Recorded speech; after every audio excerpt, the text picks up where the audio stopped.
Can I get paid to take care of my parent in Washington State?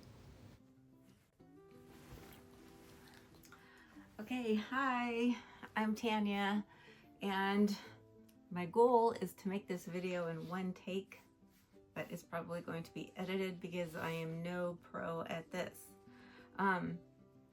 So this video is about the question, can I get paid to stay home and take care of my parent in Washington State? The answer is yes. That is, of course, the short answer because a lot goes into this. Your parent has to qualify in two different ways. They have to qualify financially and they have to qualify medically. It's a process. I'm going to put the information on how to apply in the description. Basically, you apply through DSHS Community Services Division. I live in Bellevue, Washington, and the way that I did it was I printed out the application, filled it out, got all the documents that I needed to prove her finances. That was sort of the first step. You have to get approved financially. And I just dropped them off in the mailbox. I don't like waiting in lines and hanging out at, DSHS that much. So I dropped it off. They called, of course, needed additional information. So it was a lot of jumping through hoops, but I finally got her qualified financially.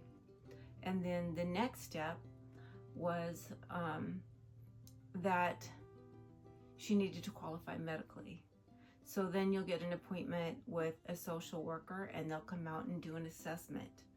The assessment is based exclusively on tasks. So if they're pretty self-sufficient, it's going to be really hard to qualify.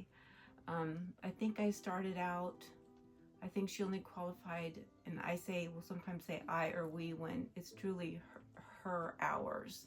I do get paid for those hours. I'll go over that after we get through with the parent eligibility part.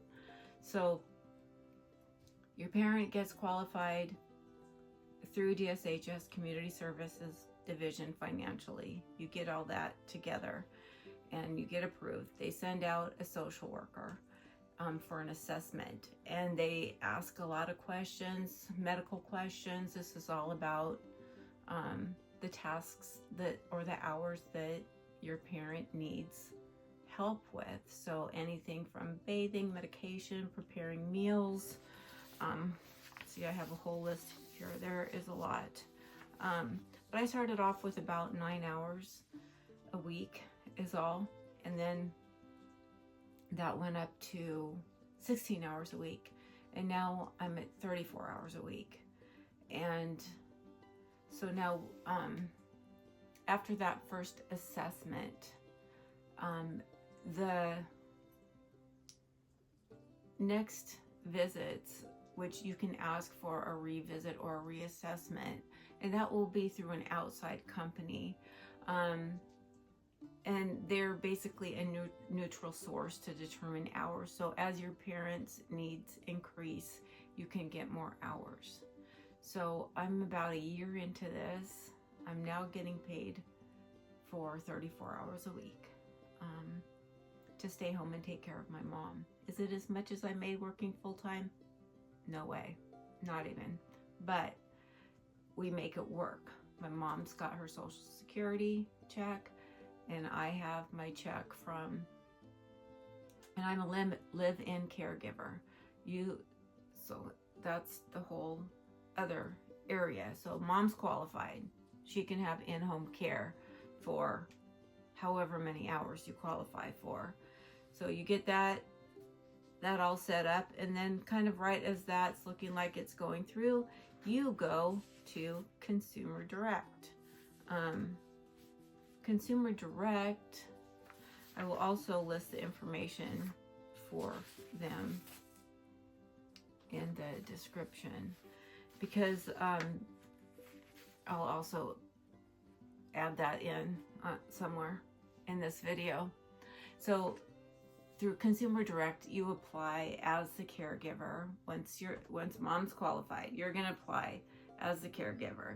You have filled out all the paperwork.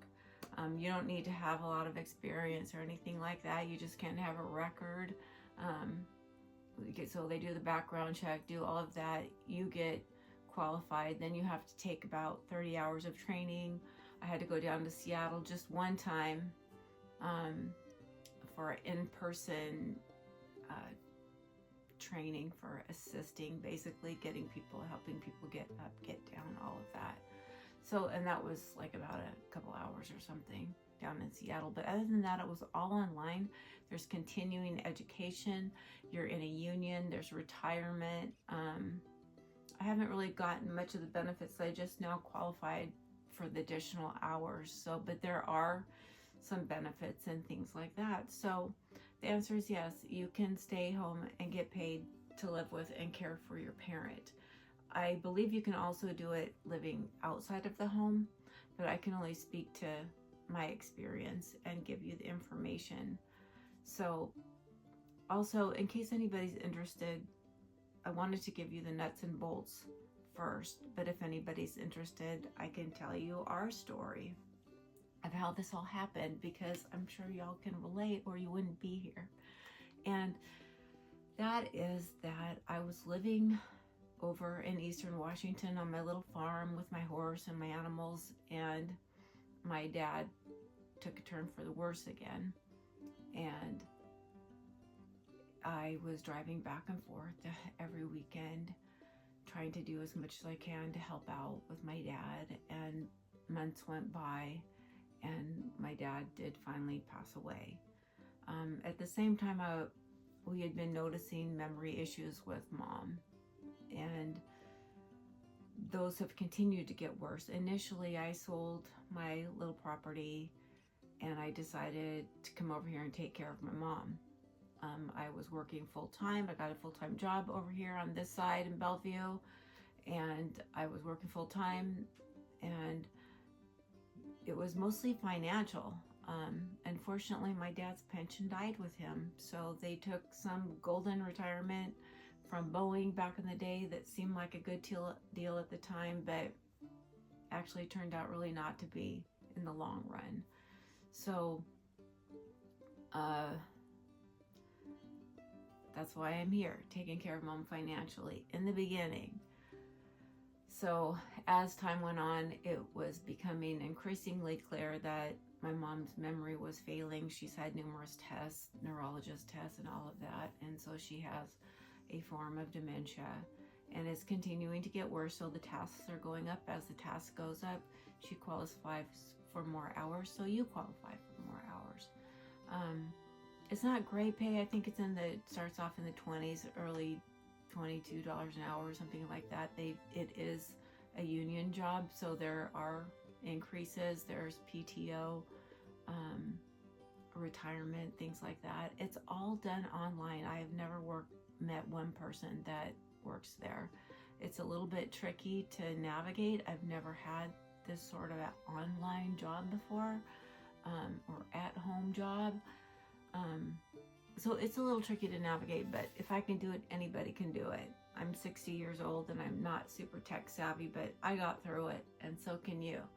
So if you like this video, if you found this informative, please ask me questions. I'm thinking I might do a live if I get enough interest in this video so that I can answer all your questions. But for now, leave it in the comments. I'll do my best to answer you. Again, I can only answer for Washington State and my experience. Today, also, like, this is valid today. What's going to happen in the future, I don't know. Today is, I don't even know what today is, March something, 29th or 30th. And I'll put that in the beginning and edit this part out. But so this is what's happening today. I don't know what's going to happen tomorrow. Social services is always a battle to keep them going. So let's just keep this going, because we don't want mom and dad in some facility that's not up to snuff, that's not what you want for your parents. And it's not going to be, because if you don't have private money, you get hospice. Basically, there is not really any long-term care services available out there for people that are on Medicare or Medicaid, unless you have long-term health insurance, which unfortunately my mom did not. So if you like this video, like it, subscribe, so that I'll be able to see your questions and answer your questions, and possibly set up a live Q&A if y'all are interested in something like that. There are other programs in other states, and they all are run completely different. This is a state program. So thanks for watching, everybody. Have a beautiful day. Take care of your parents. Peace.